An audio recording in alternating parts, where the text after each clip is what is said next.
Samuel Ortom must face justice in ICC for violating the rights of Fulani herders, Mieti Allah.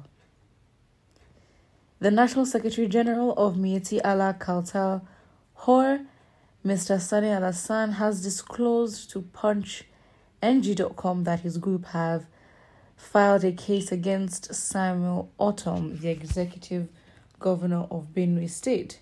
Saleh Alassane said that the Fulani social-cultural group has already dragged the governor to the International Criminal Court of Justice for his violation of the rights of Fulani herders in Benue.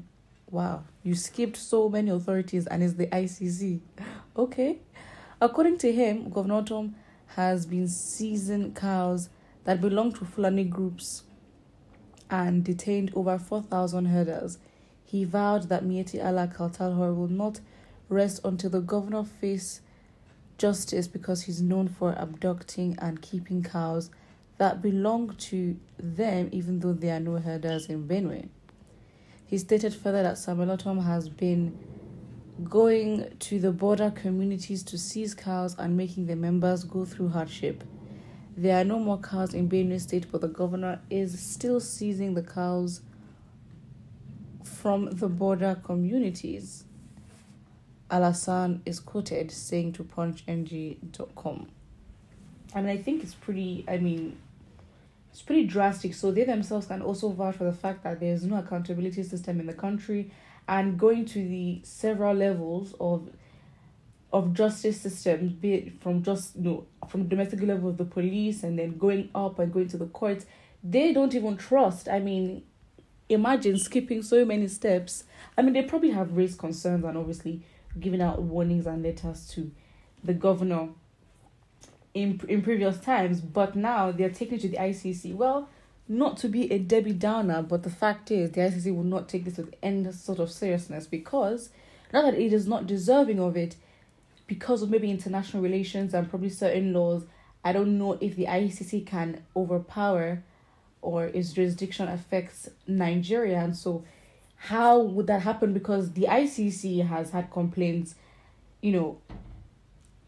served, and complaints about Buhari, complaints about, the Lagos State governor, complaints about the whole, the whole Lekki massacre, which, one would think, okay, fine, we're taking this to the ICC, this should be big, and nothing happened, or there are no updates, or the updates that were given were not substantial enough. They were not of good influence. It didn't really achieve much, and so as a result of that,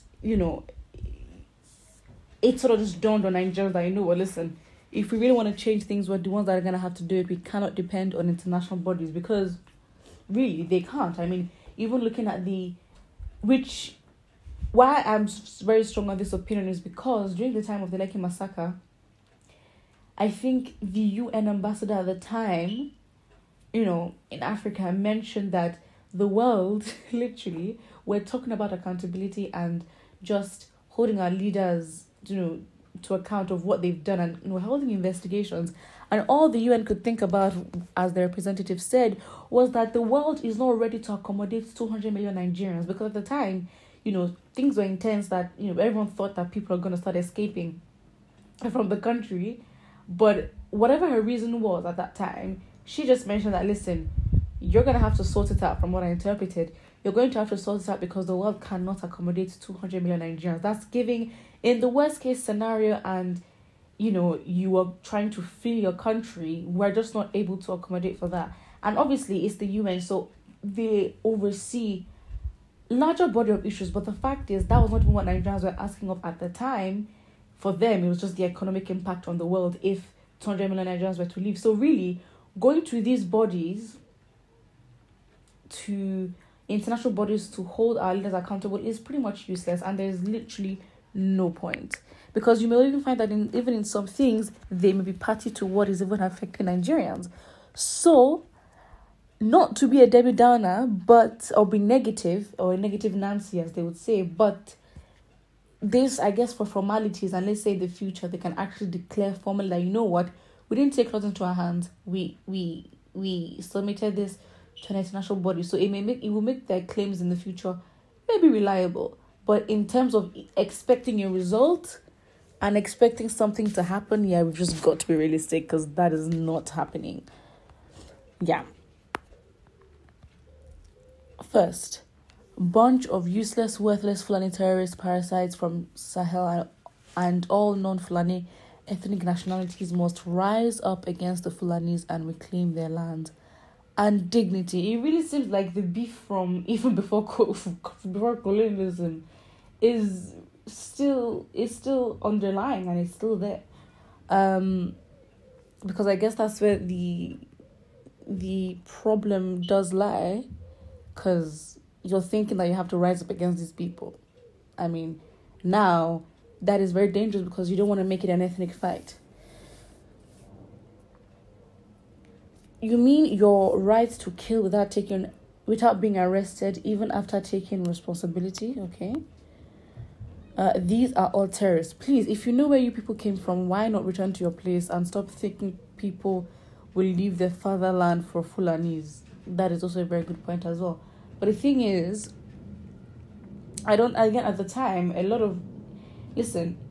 for the fact that each state in Nigeria has its own laws, and it's a federal republic, so because it's split into states, the states, how things are run in one state will be different to another. So if this governor in this state says that this is how we're going to deal with the herdsmen crisis, and trust, there have been several warnings given to herdsmen, and obviously, I guess you start with the peaceful approach, but the several warnings given to herdsmen is just like, how long would that continue? And to think that, the proposal of Ruga and other schemes that would also give the herdsmen a head start and give them an advantage was also ongoing at the time. So of course, governors would have put it in there, but as their initiative to curb this. And really, the government was just being very lazy in terms of just holding all the herdsmen accountable. And for the fact that it was just disorganized. Like, it's the audacity. You can't, yes, we understand you have a nomadic culture, but why is the north not enough? Do you understand? So now you're causing disruptions by having your herd cross roads. I mean, if in the city side is obviously not normal, but then obviously in rural areas where it's expected, it shouldn't still be anyways. But the fact is, you can't just think all the land belongs to you, and because you want to take your herd, this is just on the grounds of just, I guess, innocent herders. But then now you have those that are herding and are also causing